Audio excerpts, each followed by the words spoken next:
Welcome to the Disability Granted channel.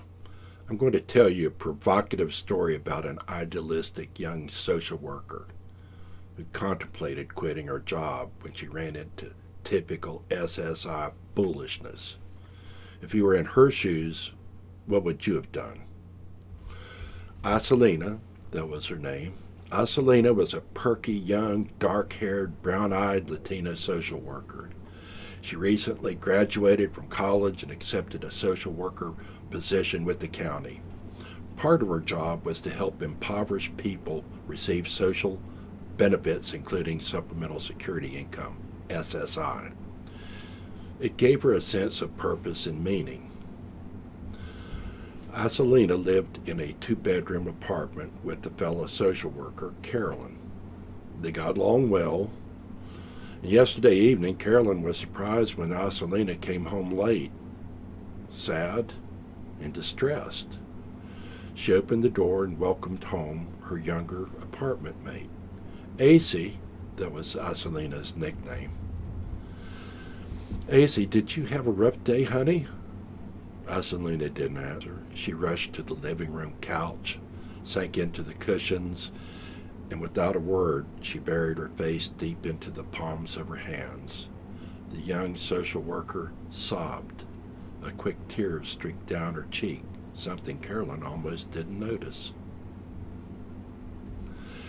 "Hey, baby, I've been doing this job for years," Carolyn offered. "I still have days like that." She consoled Isolina with a kind, compassionate embrace. "It's going to be all right, honey." Isolina was comforted by her more experienced colleague. "Come on, ACEY. Supper's waiting in the dining room. I fixed empanadas de pino. Come on, girl, let's have a bite." Carolyn's offer lightened the mood. Isolina corrected her. "Carolyn, my family's from Mexico. Empanadas de pino are Chilean." "Great, then this evening we can try something new." The two sat together at the dining room table. They conversed after a short prayer. "Tell me, ACEY, what's going on? I know it's the job, right? Sometimes it gets emotional, dear, so tell me what happened." Quietly, the younger gal began. "A 39-year-old man came to the office alone this morning. He wore a ragged sweatshirt, dirty jeans, and old work boots. He probably got all of them from a dumpster. His name is Sammy. He's homeless." ACEY paused quietly for a moment and then proceeded. "Carolyn, Sammy lives in the woods beside Walmart when he's not in jail. It's not that he's a criminal, but the cops put him in custody when he needs it. He gets warm meals, a bed, blanket, sheets, and shelter there." "Sammy walked all the way from town to our office. He hadn't eaten in days. I bought him a burger, fries, and a drink, and we talked. He gulped down his food as if it was his last meal. Sammy has a first-grade education. For God's sake, Carolyn, he's like a child. So I asked him about his family. Sammy told me his mama died when he was 6. He never met his daddy. No brothers, no sisters. He's got no one. He needs help. I wanted to qualify Sammy for supplemental security income. I wanted to get him monthly income assistance, Medicaid, and state benefits, so I began his application." Carolyn answered. "That was a good idea. So how did it go?" ACEY continued. "Sammy stopped me. He said, 'Miss ACEY, I tried that, but they says I ain't eligible. They says I got too much resources. It don't make sense.'" "Carolyn," ACEY asked, "if anyone needs supplemental security income, Sammy tops the list." I asked him, "What resources?" He pulled from his pocket a small leather pouch. It was old, and it was weathered, And Sammy told me, my mama give me this. I was 6 years old. She was real sick. Mama said, Sammy, I want you to have this. It's all I got. Then Mama smiles and says, I love you, boy. Someday you're going to meet a fine woman. You're going to get married. You're going to have a family. Keep this close to your heart until you find that gal. Buy yourself some fine clothes and shoes, some fancy socks. You're going to be as handsome as your daddy was when we was married.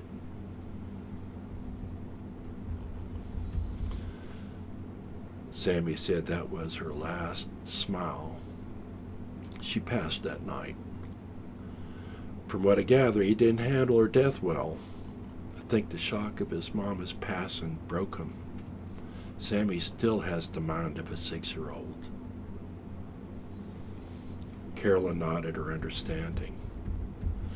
Sammy told me, Ma'am, I ain't never married. I still has Mama's purse. Then people says I got too much resources and can't get SSI. They said I can't get nothing. Well, I got mad. I just laughed at them. I told them I already has nothing. Carolyn smiled at Sammy's cheekiness. AC, I think I like Sammy. AC continued. Sammy opened the pouch for me to see.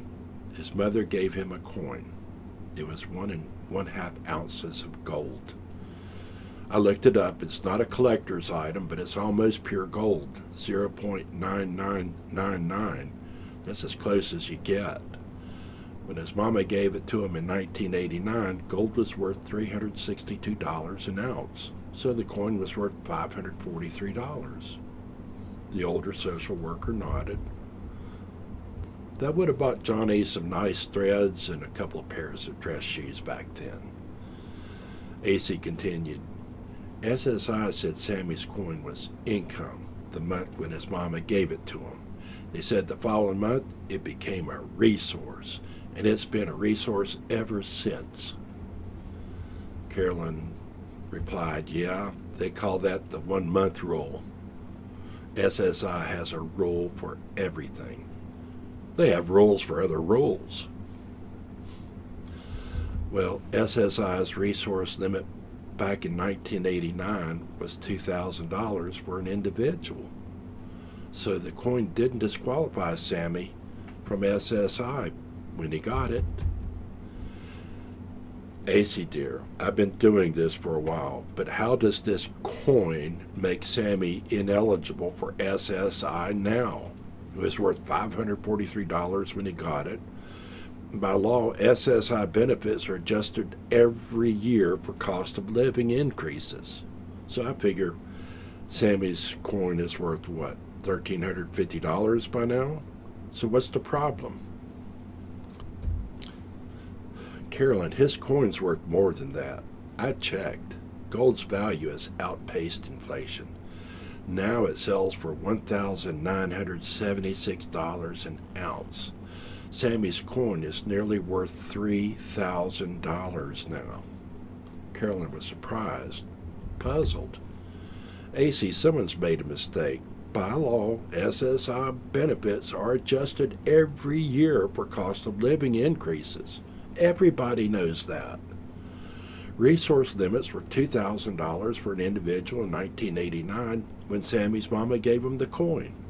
This year's resource limits, as adjusted by cost of living increases, should be $5,000 for an individual, $7,500 for an eligible couple. AC sadly shook her head. No, Carolyn. 2023 resource limits, they're the same now as they were in 1989. Nobody's changed them in 34 years.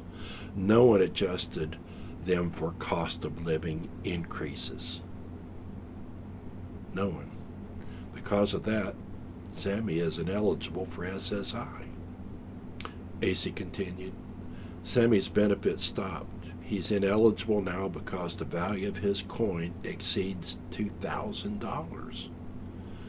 That was the 1989 SSI resource limit, And is the 2023 resource limit too?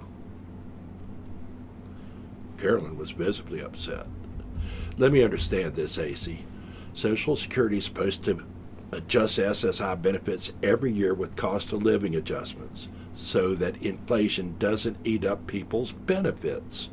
But some idiot hasn't adjusted resource limits in 34 years. Now, Sammy's benefits are zero. That poor man has the mind of a 6-year-old. He's homeless. He's living in the woods. He lost his SSI benefits because some big shot at the administration didn't adjust SSI resource limits with cost of living increases since 1989. That's typical SSI, Carolyn huffed. Some stupid idiot. The young social worker asked, couldn't they see how stupid that was? But not adjusting resources with COLA, cost of living adjustments, impoverished, blind, disabled adults and children and seniors lose their benefits, and other impoverished people are no longer eligible for supplemental security income. It's madness. Carolyn answered, I'm sorry, dear. Welcome to the world of SSI. ACEY's head dropped quietly. Her eyes closed. What can I do, Carolyn? She asked. I went to school and took this job to make a difference, to help people. Carolyn gently lifted her young roommate's head by the chin. Listen, girl, I know how you feel. Sometimes it gets real tough, and you can't see any solution. The young social worker replied, Carolyn, I'm thinking about resigning. I can't be part of this. No, AC, you won't help Sammy by quitting. Well, how can I help him? They're going to use his mama's coin to deny him eligibility for SSI. Carolyn shook her head. She shook her head side to side confidently. With a smile, she consoled AC. No, they won't, Carolyn answered. AC was surprised. Maybe with her years on the job, Carolyn has an answer? With a comforting smile, Carolyn nodded at AC, and she asked, What coin? AC answered, The coin that Sammy's mom gave him. Carolyn gave AC a practiced, puzzled look. AC was about to answer again before she understood. Oh, what coin? She answered Carolyn. What coin? The following day, AC helped Sammy qualify for SSI benefits. Thank you for watching the Disability Granted channel, and good luck.